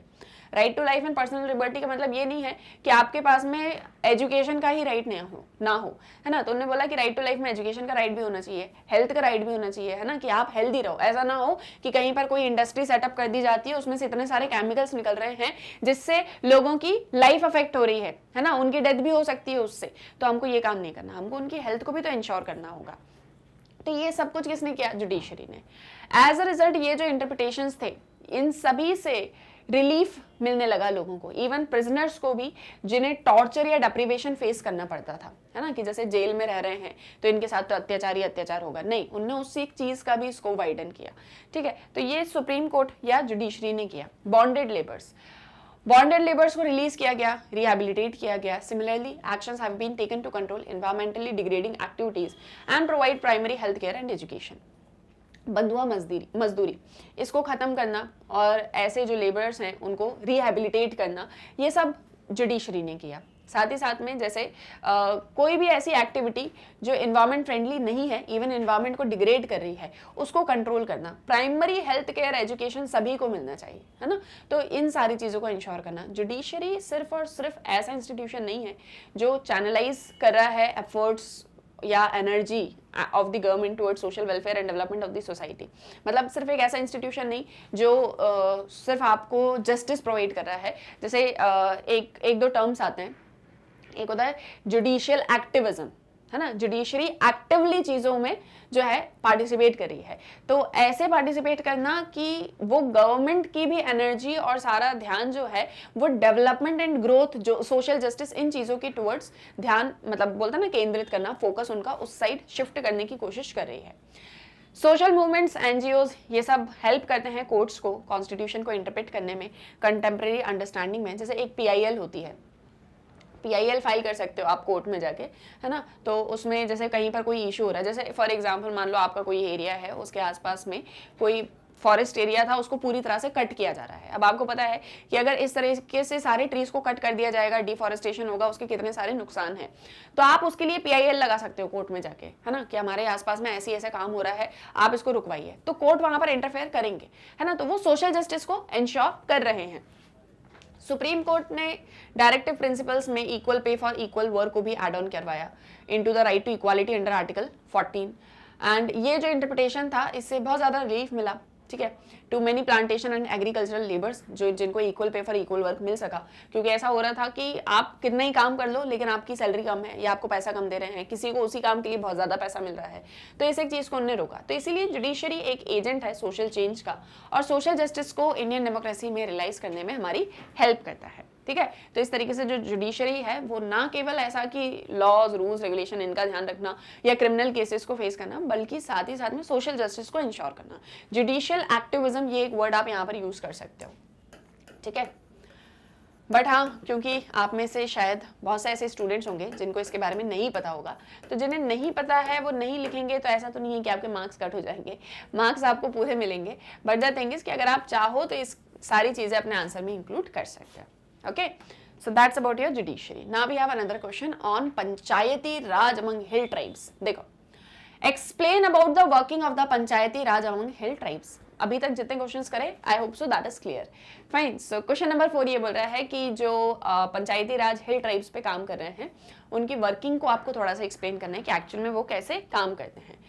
तो इसमें हम बता देंगे मेघालय के ट्राइबल ग्रुप्स, है ना, गारो, खासी, जैंतिया ट्राइब्स, इनका अपना ट्रेडिशनल पॉलिटिकल इंस्टीट्यूशंस होते हैं जिनके थ्रू ये जो है बहुत ही, मतलब कंट्री के अंदर कुछ डेमोक्रेटिक ट्रेडिशंस को इंश्योर करने की कोशिश करते हैं। दैट मीन्स जो ट्राइबल पीपल होते हैं, क्योंकि उनका कल्चर, उनका लाइफ स्टाइल हमसे बहुत डिफरेंट होता है, तो हम उनके ऊपर अपने जैसे सेम रूल्स तो इम्पोज नहीं कर सकते हैं। बट स्टिल वो जो ट्राइबल पीपल होते हैं वो भी अपने अपने एरियाज में डेमोक्रेटिक इंस्टीट्यूशंस को या डेमोक्रेटिक ट्रेडिशंस को इंश्योर करते हैं। तो जैसे हम मेघालय का एग्जांपल लें, गारो, खासी, जैंतिया ट्राइब्स के बारे में, तो इनके अपने ट्रेडिशनल पॉलिटिकल इंस्टीट्यूशंस होते हैं। ठीक है, और ये जो इनके ट्रेडिशनल पॉलिटिकल इंस्टीट्यूशंस होते हैं, इसके थ्रू ये सोसाइटी में डेमोक्रेसी इंश्योर कर रहे होते हैं। तो हमेशा पूरे तरीके से तो नहीं, बट इनको लेके अलग अलग प्रोविजंस हमारे कॉन्स्टिट्यूशन में दिए हुए हैं। अब कैसे वर्किंग होती है वो देखो। So these have been in existence for centuries. they were well developed institutions. They worked at different levels like village, kulam and state, and it was known as Darbar Kur. The head of the kulam chaired this council. देखो कैसे काम होता था. Centuries तक ये exist करें. Tribal people हमारे यहाँ ऑलरेडी पहले ही थे और इनको लेके अलग अलग तरह की बातें भी बोली गई हैं कि ये ओरिजिनल इनहैबिटेंट्स हैं इंडिया के, है ना. तो ये ट्राइबल पीपल है. अब इनके अपने वेल डेवलप्ड इंस्टीट्यूशंस होते हैं, सोशल, इकोनॉमिक, पॉलिटिकल, कल्चरली हर एक तरीके से वेल एस्टैब्लिश्ड हैं. ये डिफरेंट लेवल्स पर काम करते हैं, जैसे विलेज, कुलम, स्टेट. इनका अगर आप एक स्ट्रक्चर समझना चाहो तो इट इज विलेज, कुलम, इसको क्लैन भी बोला जाता है ना, और आपका स्टेट. तो इनका भी ये 3 टायर के स्ट्रक्चर है.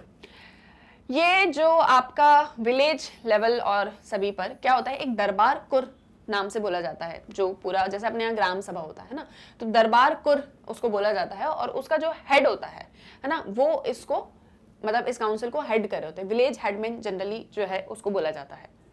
73rd अमेंडमेंट ने मेजर पोर्शन हिल ट्राइबल एरियाज का कवर नहीं किया था. तो हमारे पॉलिसी मेकर्स जो थे मतलब वो इन इंस्टीट्यूशंस के साथ में इंटरफेयर नहीं करना चाह रहे थे. देखो ट्राइबल्स के लिए बड़ी डिफरेंट होती है. आप ट्राइबल के ऊपर वैसे ही रूल्स रेगुलेशन इंपोज नहीं कर सकते हो. तो इसीलिए जो 73rd अमेंडमेंट आया उसमें हमने ट्राइबल एरियाज को इंक्लूड नहीं किया था. बहुत सारे ऐसे ट्राइबल एरियाज थे, हिल ट्राइबल एरियाज थे, जिनको हमने इंक्लूड नहीं किया था. तो 73rd के बाहर इन सभी एरियाज को रखा गया. इस रिगार्ड में तिपलुत नोंगब्री जो कि एक सोशलिस्ट हैं, उन्होंने पॉइंट आउट किया एक स्ट्रक्चर एक्टिविटीज ट्राइबल इंस्टीट्यूशंस की may not be democratic, and he argued that although they have concepts of equality there were many inequalities in their community. तो तिपलुत ने ऐसा बताया कि देखो जो एक ट्राइबल पूरा स्ट्रक्चर है, जो उनकी एक पूरी सोसाइटी है, वो पूरी तरह से डेमोक्रेटिक नहीं है. हालांकि वो इंश्योर करते हैं कि इक्वालिटी बनी रहे, बट स्टिल हमको उनकी कम्युनिटी में बहुत सारी इनइक्वालिटीज देखने को मिलती हैं. तो ट्राइबल इंस्टीट्यूशंस वुमेन को लेके बड़े ही इनटॉलरेंट हैं, और जो सोशल चेंजेस लाए गए हैं इन इंस्टीट्यूशंस में, तो इसीलिए उसकी मतलब रिक्वायरमेंट. तो उन्होंने बोला कि सोशल चेंजेस लाने की जो है बड़ी ही रिक्वायरमेंट है. Now it has become difficult to know what is traditional and what is not. अब ये चीज समझना कि क्या चीज पहले से चली हुई आ रही है, ट्रेडिशनल है, क्या चीज नहीं है, वो बड़ा डिफिकल्ट हो गया है. तो उन्होंने रिमार्क दिया नोंगब्री ने कि Bhuria committee report is appreciable, but it fails to stock complexity of the situation. For notwithstanding the strong egalitarian ethos that characterize tribal societies, the element of stratification is not altogether absent. तो starting में हमको पहले थोड़ा tribals के बारे में बताना है, ट्राइबल्स कैसे हैं.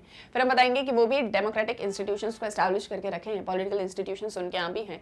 उनका जो स्ट्रक्चर है पंचायत का वो कहीं ना कहीं कुछ इस तरीके का है ना, दरबार कुर और विलेज हेडमैन, ये सारा कुछ आप बताओगे. फिर आप बताओगे कि 73rd अमेंडमेंट एक्ट के अंदर हमने इन एरियाज को नहीं रखा था क्योंकि इनका पूरा एक सिस्टम स्ट्रक्चर पूरी तरह से अलग है, और 73rd इनके ऊपर अगर इम्पोज किया जाता तो कहीं ना कहीं इनका स्ट्रक्चर अफेक्ट हो जाता. तो हमने उनको उनके अकॉर्डिंग ही पॉलिटिकल इंस्टीट्यूशंस रन करने दिया. लेकिन तिपलुत नोंगब्री ने जब सोशलिस्ट ने उन्होंने जब बताया कि ये जो इंस्टीट्यूशंस हैं ये पूरी तरह से डेमोक्रेटिक नहीं है, इनमें बहुत सारी इनइक्वालिटीज हैं, वुमेन को लेकर बड़ी ही इनटॉलरेंट है, सोशल चेंज की जरूरत यहाँ पर है. उन्होंने बताया कि जो भूरिया कमेटी की रिपोर्ट थी वो बड़ी अप्रिशिएबल है, उन्होंने बहुत अच्छा काम करा, लेकिन स्टिल उस रिपोर्ट के अंदर इस सिचुएशन की कॉम्प्लेक्सिटी को हम जो है नहीं समझ पाए. अब क्योंकि स्ट्रॉन्ग इगैलिटेरियन इथोस यहाँ पर नहीं देखने को मिलते हैं, इक्वालिटी वाली जो चीज़ें वो यहाँ पर उतनी ज़्यादा देखने को नहीं मिलती हैं, तो ट्राइबल सोसाइटीज़ कहीं ना कहीं स्टार्टिफिकेशन वहाँ पर भी है ना. तो societies the element of stratification is not all together absent. मतलब ट्राइबल सोसाइटीज़ में भी इनइक्वालिटी, इक्वालिटी ये चीज़ें हमको देखने को मिलती हैं. तो इसलिए आप ये चीज़ें इंक्लूड करोगे इस आंसर में ही. ये तो आपका यहाँ पर कंप्लीट हो गया, लेकिन इसी में आप एड ऑन करोगे 5th एंड 6th स्केड्यूल. ठीक है, 5th and 6th schedule of the Indian constitution. इसमें आप देखोगे तो जो शेड्यूल्ड एरियाज हैं और जो ट्राइबल एरियाज हैं, तो स्पेसिफिक फोकस हमको ट्राइबल एरियाज पर करना है. Scheduled areas and tribal areas, इनके लिए अलग से सारी चीज़ों का प्रोविजन होगा, है ना. यहाँ पर पंचायत एस्टेब्लिश होनी है, क्या करना है क्या नहीं करना है, इन चीज़ों पर डिसीजन अलग से लिया जाएगा, और प्रेसिडेंट इन चीज़ों के लिए लायबल रहेंगे. मतलब कहीं ना कहीं गवर्नमेंट का इन्फ्लुएंस वहाँ पर रहेगा. तो वहाँ पर आपको पंचायत एस्टेब्लिश करनी है तो वो कैसे एस्टेब्लिश होगी, क्या होगा, किस तरीके से वर्क करना है, रिजर्वेशन कैसे होगा, सारी चीज़ों को लेकर जो है कहीं ना कहीं गवर्नमेंट का एक रोल यहाँ पर इंपॉर्टेंट है. तो वो आप लिखेंगे कि इसीलिए फिर 5th एंड 6th शेड्यूल में हमको ये सारी चीज़ें दी हुई हैं और वहाँ से हम जो है ट्राइबल इंस्टीट्यूशंस में पंचायत और इन सभी चीज़ों की वर्किंग को रेगुलेट करते रहते हैं। हालांकि 73rd उनके ऊपर इम्पोज नहीं है, लेकिन उनके लिए अलग से प्रोविजंस हैं। तो वर्किंग कैसी होती है, क्या होती है, ये सारा चीज़ें आप इसके अंदर लिखोगे। तिपलुत के बारे में भी आप इसमें बताओगे और भी जो भी इंपॉर्टेंट पॉइंट्स हमने हमारे चैप्टर के अंदर डिस्कस किए थे वो सब आप इस आंसर में इंक्लूड करेंगे। क्लियर? कहीं पर किसी तरह का कोई डाउट रहेगा तो वो भी आप कमेंट सेक्शन में पूछ सकते हो, ठीक है। इसके अलावा आई होप सो ये सारी चीज़ें आपको ध्यान रहेंगी। फाइन, तो ऐसे अच्छे से आंसर को लिखने की प्रैक्टिस करो, ठीक है। बार बार इस चीज़ की प्रैक्टिस करोगे कैसे आप अपने क्वेश्चन को आंसर करोगे, क्या क्या पॉइंट्स लिखोगे, कहाँ पर क्या चीज़ आपको इंक्लूड करनी है। This will a lot help you, ठीक है। तो इन सारी चीज़ों का हमको ध्यान रखना है और इसी के साथ में अब हम आगे बढ़ते हैं हमारे क्वेश्चन नंबर 5 पे। देखो, critically examine the influence of pressure groups in democratic politics. Democratic politics में जो प्रेशर ग्रुप्स हैं उनके इन्फ्लुएंस के बारे में आपको बताना है। Again I am saying, last lecture में मैंने ये सारी चीज़ें एक्सप्लेन करी हैं। आई होप सो कि आपने लास्ट लेक्चर देखा है। जिन्होंने नहीं देखा है कोई दिक्कत नहीं है, फिर से देख लेना। हम थोड़ा कुछ यहाँ पे डिस्कस करेंगे। देखो, डेमोक्रेसी में प्रेशर ग्रुप्स बड़े इंपॉर्टेंट होते हैं। इसका एक एग्जाम्पल दिया था मैंने आपको लास्ट लेक्चर में, फार्मर्स प्रोटेस्ट वाला। ये जो डेमोक्रेसी है, हम इंश्योर करते हैं इक्वालिटी हो, जस्टिस हो, सारी चीज़ें हो, but the government is not present everywhere. हम इंश्योर करते हैं कि सब कुछ बहुत अच्छे से हो, बट स्टिल कहीं कहीं कुछ कुछ चीज़ें होती हैं ना जिसके ऊपर हम ध्यान नहीं दे पाते हैं। एक एग्जाम्पल मैंने आपको पहले दिया था, एक बार फिर से दे रही हूँ। जिनने सुना है वो एक बार फिर सुन लेंगे, जिनने नहीं सुना है वो सुने। आपका स्कूल है, आपके टीचर्स हैं, प्रिंसिपल है, मैनेजमेंट है, वो सब जगह हर एक चीज़ को इंश्योर करते हैं बच्चों को किसी चीज़ की कमी ना हो, है ना। अच्छे से जो है क्लीन क्लासरूम्स रहें, सारी फैसिलिटी हो, सब कुछ इंश्योर करते हैं। बट कभी आप लोग को भी ऐसा लगता है कि हमारे स्कूल में ये चीज़ नहीं है, हमारे स्कूल में ये चीज़ भी होनी चाहिए थी, है ना। वो टीचर्स नहीं जान पा रहे हैं, लेकिन आपको ऐसा लग रहा है कि अगर क्लास में ऐसा भी होता या स्कूल में ये एक फैसिलिटी भी होती तो बहुत ज़्यादा अच्छा रहता, ठीक है। जैसे आपको ऐसा लगता है कि आपके स्कूल में कैंटीन होना चाहिए था, क्योंकि कुछ ऐसे स्टूडेंट्स हैं जो घर से खाना नहीं ला पाते हैं, इतनी सवेरे नहीं हो पाता है उनके घर पे, तो वो बेचारे दिन भर स्कूल में भूखे रहते हैं, तो कैंटीन फैसिलिटी होनी चाहिए। आपके टीचर शायद इस चीज़ के ऊपर फोकस नहीं कर पा रहे हैं या कहीं ना कहीं उनका ध्यान ही नहीं गया वहाँ पर, तो आप क्या करोगे, आप जाओगे, है ना, टीचर्स के पास में, आप उनको बोलोगे। आपको लगता है कि यार 5-6 बार बोल दिया फिर भी नहीं सुन रहे, तो मतलब एक बहुत छोटा सा एग्जाम्पल दे रही हूँ, प्रैक्टिकल नहीं होना, ठीक है। फिर से बोल रही हूँ, पहले भी बोला है, प्रैक्टिकल मत हुआ करो एग्जाम्पल्स के साथ में, जस्ट समझने की कोशिश करो। तो आप टीचर्स के पास में जा रहे हो, मैडम ये चीज़ नहीं हो पा रही है, ऐसा नहीं हो पा रहा है, तो बोले हाँ हाँ ठीक है हम कर देते हैं, हाँ हाँ ठीक है हम कर देते हैं। तो बार बार आप ये चीज़ उनको बोलोगे, आप उनको रियलाइज़ करवाओगे। टीचर्स को फिर ये भी लगेगा कि यार अगर बच्चों की बात नहीं मानी, बच्चे कहीं हर्ट हो गए या अपसेट हो गए, कहीं ऐसा ना हो नेक्स्ट ईयर हमारे स्कूल से अपना एडमिशन ही वापस ले लें या हमारे स्कूल में आए ही ना। तो इस तरीके से ये सारी चीज़ें सोच के टीचर्स ने आपकी बात को मानना स्टार्ट कर दिया। तो एक तरीके का प्रेशर आपने अपने टीचर्स के ऊपर या अपने स्कूल मैनेजमेंट के ऊपर बनाया कि ऐसा हमको चाहिए, तो ऐसा हमारे स्कूल में होना चाहिए, राइट। अब आ जाओ सिनेरियो इंडिया का ले लो। पूरे इंडिया में कितने सारे इश्यूज हैं, आप शायद 5-6 जानते होंगे, उसके अलावा कितने सारे इश्यूज हैं जो शायद आपने कभी सोचे भी नहीं होंगे। Government is working upon addressing each and every issue, but कभी कभी कहीं ना कहीं कुछ ऐसी चीज़ें हो जाती हैं, कभी कुछ ऐसे डिसीजंस हो जाते हैं, कभी कुछ ऐसी चीज़ हो जाती हैं जहाँ पर शायद वो एक डेमोक्रेसी इंश्योर नहीं हो पाती है। तब हमारी सोसाइटी के कुछ ग्रुप्स आगे आते हैं और वो गवर्नमेंट के ऊपर प्रेशर क्रिएट करते हैं कि आपको ये चीज़ ऐसे करनी चाहिए, आपको ये चीज़ ऐसे नहीं करनी चाहिए। और गवर्नमेंट उस प्रेशर ग्रुप्स के अंदर आके, उनके इन्फ्लुएंस में आके अपने डिसीजंस को मॉडिफाई भी करती है। इन्हें बोलते हैं प्रेशर ग्रुप्स। अभी आया समझ में कि प्रेशर ग्रुप्स कौन होते हैं। प्रेशर ग्रुप्स वो सभी ग्रुप्स होते हैं जो किसी स्पेसिफिक इंटरेस्ट के लिए काम कर रहे हैं। जैसे फॉर एग्जाम्पल मान लो कोई कास्ट है, कास्ट के साथ में बड़ा एक्सप्लॉयटेशन हो रहा है। अब गवर्नमेंट तो कास्ट के लिए बहुत सारी चीज़ें लेकर आ रही है। गवर्नमेंट बोल रही है कि कास्ट बेस्ड हम रिजर्वेशन भी देंगे, हम उनको जॉब भी देंगे, हम उनको एजुकेशन भी देंगे, हम उनके लिए ये सारी फैसिलिटीज़ ओपन करवाएंगे, सब कुछ कर रही है गवर्नमेंट। मान लो कहीं किसी एरिया में कोई बहुत पुराना सा गांव है, वहाँ पर अभी भी बहुत ज़्यादा इनइक्वालिटीज़ होती हैं, वहाँ पर अभी भी जैसे पहले लोगों के साथ में एक्सप्लॉयटेशन होता था, अनटचेबिलिटी और ये सारी चीज़ें आज भी होती हैं। गवर्नमेंट का फोकस नहीं जा पा रहा है वहाँ पे। तो ये जो प्रेशर ग्रुप्स या ये जो इंटरेस्ट ग्रुप्स वगैरह होते हैं, दोनों अलग होते हैं हालांकि, ये क्या करते हैं, इस तरह के टॉपिक्स को सामने लाते हैं। गवर्नमेंट को बोलते हैं वहाँ भी देखिए, वहाँ भी ध्यान दीजिए, है ना। या गवर्नमेंट से कोई ऐसा डिसीजन, जैसे फार्मर्स प्रोटेस्ट के बारे में मैंने आपको प्रीवियस लेक्चर में बताया था, फार्मर्स प्रोटेस्ट हो रहा है। अब फार्मर्स बिल से खुश नहीं है, गवर्नमेंट कोई एक बिल लेकर आई है फार्मर्स के लिए, लेकिन फार्मर्स उससे खुश नहीं है, उस एक लॉ से खुश नहीं है, तो उनने प्रोटेस्ट करने स्टार्ट कर दिया। तो प्रेशर ग्रुप्स आ गए, बोले कि सुनो फार्मर्स की आपको सुननी पड़ेगी, आपको उनकी बात माननी पड़ेगी, नहीं तो हम लोग क्या करेंगे, प्रोटेस्ट करेंगे। प्रोटेस्ट एक बहुत ही मतलब बोलते हैं ना, एक बहुत ही इंपॉर्टेंट मीन्स है चेंज लाने के लिए। जैसे मान लो आपके स्कूल में कोई रूल आ जाता है, आपके रूल ये आ जाता है कि सुबह 7 बजे से लेके शाम के 6 बजे तक स्कूल लगेगा। आप लोग ऐसे, अरे बाप रे ऐसा कैसे हो सकता है, इतने घंटे स्कूल में क्या करेंगे, मतलब 11-12 घंटे हो गए ऐसे तो, है ना, पूरे टाइम क्या स्कूल में ही रहेंगे, क्या करेंगे स्कूल में। बोल रहे स्कूल में ऐसी एक्टिविटीज वगैरह लगवाएंगे और सबके लिए कंपलसरी है, आना ही पड़ेगा, ऐसा करना पड़ेगा, वैसा करना पड़ेगा।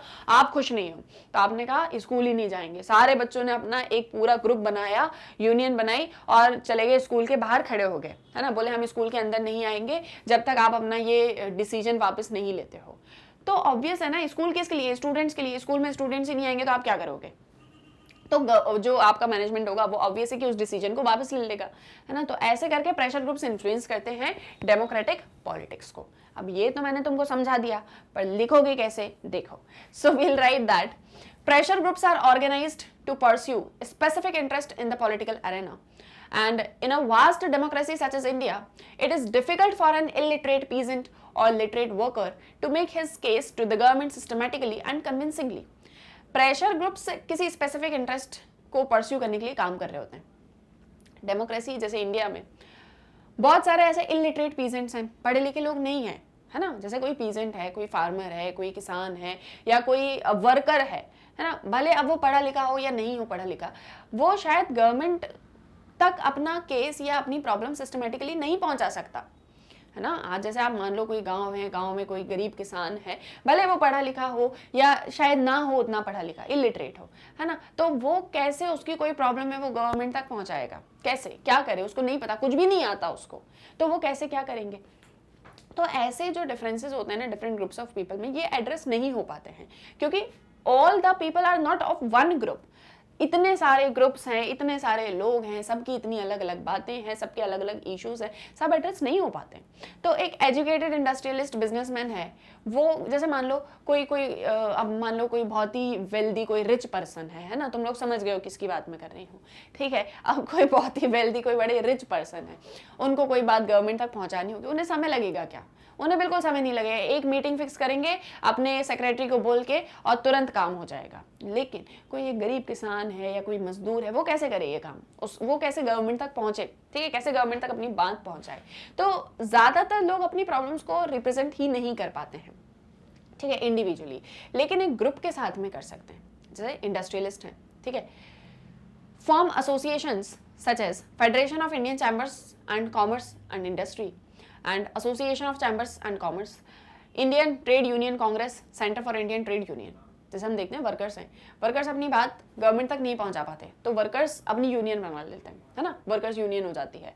आपने देखा, अपने पापा से पूछना, अपनी मम्मी से पूछना, क्या उनके ऑफिस में ऐसा कुछ यूनियन है, कोई ऐसे ग्रुप्स हैं कि जैसे वो लोग सब साथ में आके अपनी बात मैनेजमेंट तक पहुंचाते हों या किसी के थ्रू पहुंचाते हों। तो ऐसा होता है कि क्या होता है, जो लोग अपनी बात डायरेक्टली नहीं पहुंचा पा रहे हैं इंडिविजुअली, वो किसी ग्रुप का हिस्सा बनते हैं, ग्रुप के साथ में जुड़ते हैं और अपने प्रॉब्लम्स उन ग्रुप्स को बताते हैं। ये ग्रुप्स फिर इनकी बात जो है गवर्नमेंट तक पहुंचाते हैं। जैसे फार्मर्स हैं, ये एग्रीकल्चर यूनियन बनाते हैं। जैसे शेतकारी संगठन, वर्कर्स हैं, इनकी अपनी यूनियन होती है। बहुत सारी ऐसी ट्राइबल ऑर्गेनाइजेशंस हैं और दूसरे इन्वायरमेंटल, सोशल, रिलीजियस ऑर्गेनाइजेशंस हैं जो वर्क कर रहे हैं, ठीक है।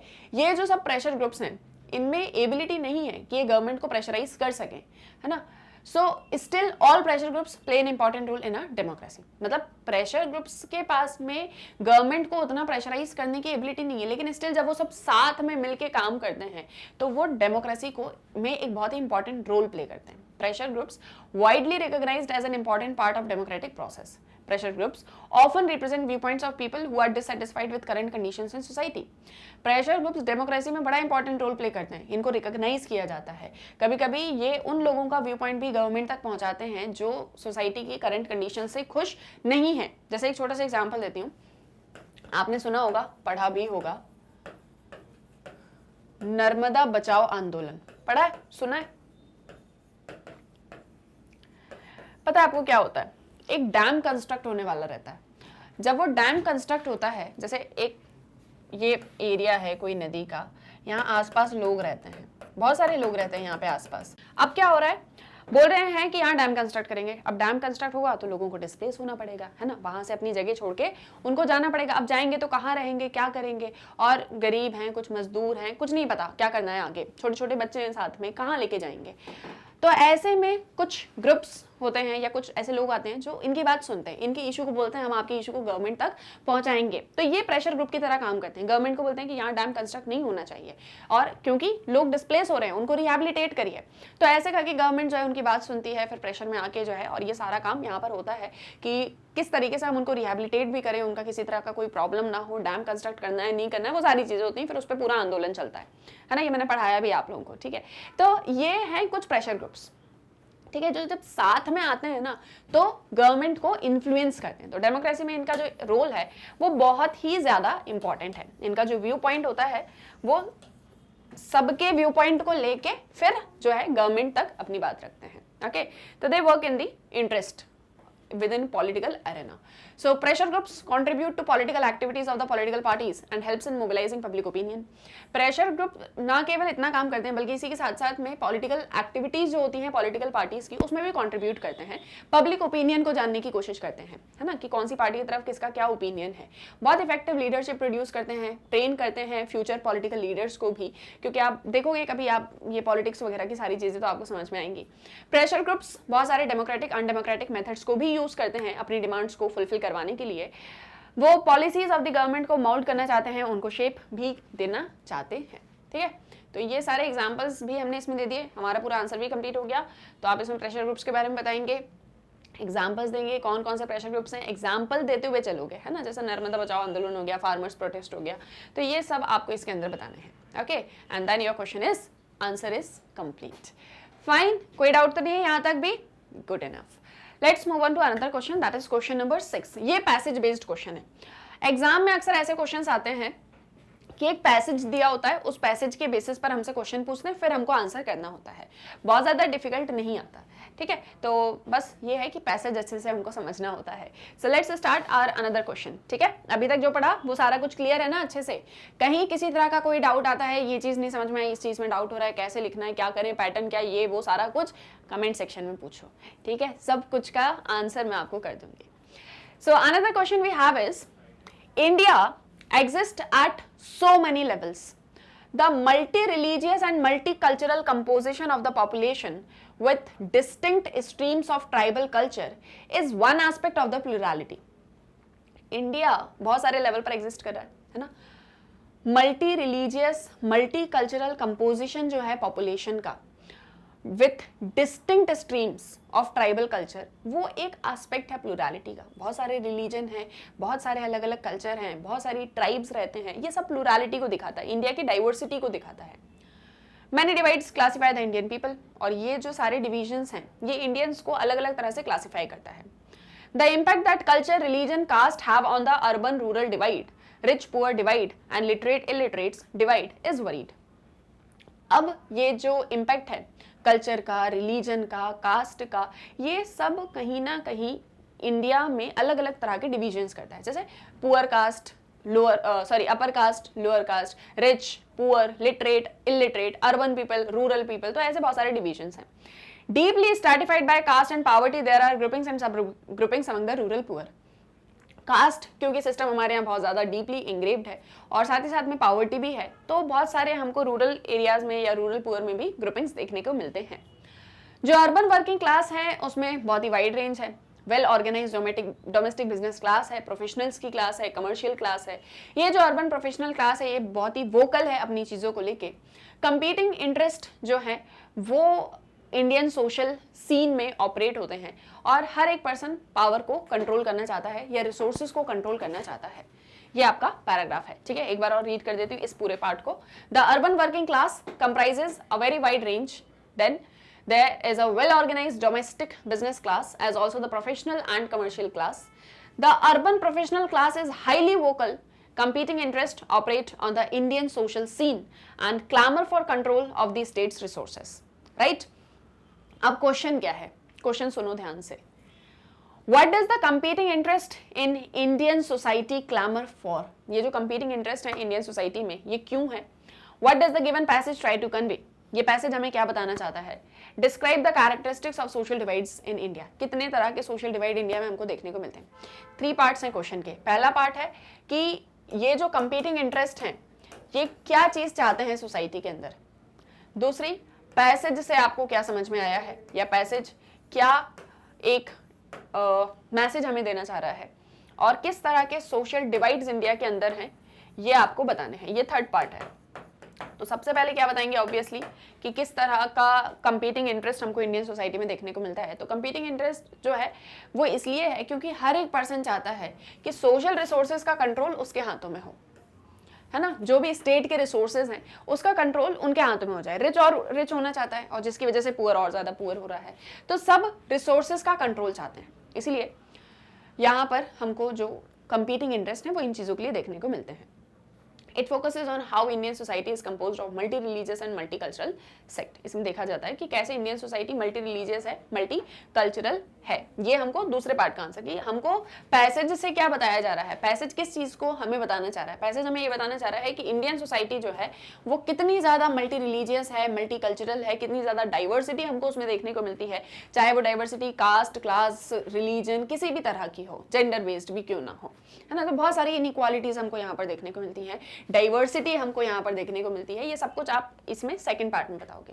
पहले पार्ट में कंपीट क्यों कर रहे हैं सोशल स्टेट रिसोर्सेज को कंट्रोल करने के लिए। पैसेज क्या बता रहा है, multi religious multi cultural sects के बारे में। सोशल डिवाइड कितने तरह के हैं, तो देखो अब सोशल डिवाइड कैसे हैं। सबसे पहले सोशल डिवाइड जो है वो ऐसा है कि कोई अर्बन एरिया में रह रहा है, कोई रूरल एरिया में रह रहा है। ऑब्वियसली वहाँ की फैसिलिटीज अलग अलग होती हैं। कोई रिच है तो कोई पुअर है, कोई लिटरेट है तो कोई इलिटरेट है। दूसरी तरह का सोशल डिवाइड ऐसा है कि कल्चर, रिलीजन, कास्ट सब बहुत अलग अलग हैं, जिसके बेसिस पर हम सब आपस में एक दूसरे से डिफरेंशिएटेड हैं, है ना। हमारे यहाँ बहुत सारे रिलीजन एग्जिस्ट करते हैं, 7 मेजर रिलीजन हमारे यहाँ एग्जिस्ट करते हैं। हमारे यहाँ पर अलग अलग तरह की कास्ट हमको देखने को मिलती है, अलग अलग तरह की ट्राइब्स हमको देखने को मिलती है। ट्राइब्स के अंदर भी क्लासिफिकेशन है, राइट। कुछ ग्रुप्स हैं जैसे प्रोफेशनल, बिजनेस क्लासेस, सब वेल ऑर्गेनाइज्ड हैं, इन्फ्लुएंशियल हैं। कुछ ग्रुप्स हैं जो वीक हैं, तो ये भी एक तरह का सोशल डिवाइड है। ये सब आपस में compete करते रहते हैं अपने अपने इंटरेस्ट के लिए। तो ये हमारा सोशल डिवाइड कितने तरह के हैं, कैसे हैं, वो भी हमने बता दिया। तो 3 पार्ट्स थे, वो तीनों कंप्लीट हो गए। मैंने आपको पहले ही कहा था कि सिंपल सा क्वेश्चन, पैसेज अगर समझ में आ गया तो आंसर आपको समझ में अच्छे से आ जाएगा, आप इजीली लिख लोगे, ठीक है। अब आते हैं दूसरे पैसेज पे, that is your question number 7, right. देखो, read the passage and answer the following question. Many tribal areas have had a rich tradition of grassroots democratic functioning. बहुत सारे ऐसे ट्राइबल एरियाज हैं जिनका बड़ा ही रिच ट्रेडिशन है ग्रासरूट डेमोक्रेटिक फंक्शनिंग को लेके। We give an illustrative example of Meghalaya. हम मेघालय का एक एग्जांपल लेते हैं। तो जैसे 3 मेजर एथनिक ट्राइबल ग्रुप्स हैं, गारो, खासी, जैंतिया। ये तीनों अपने ट्रेडिशनल पॉलिटिकल इंस्टीट्यूशंस को इंश्योर करके रखते हैं that have existed for hundreds of years.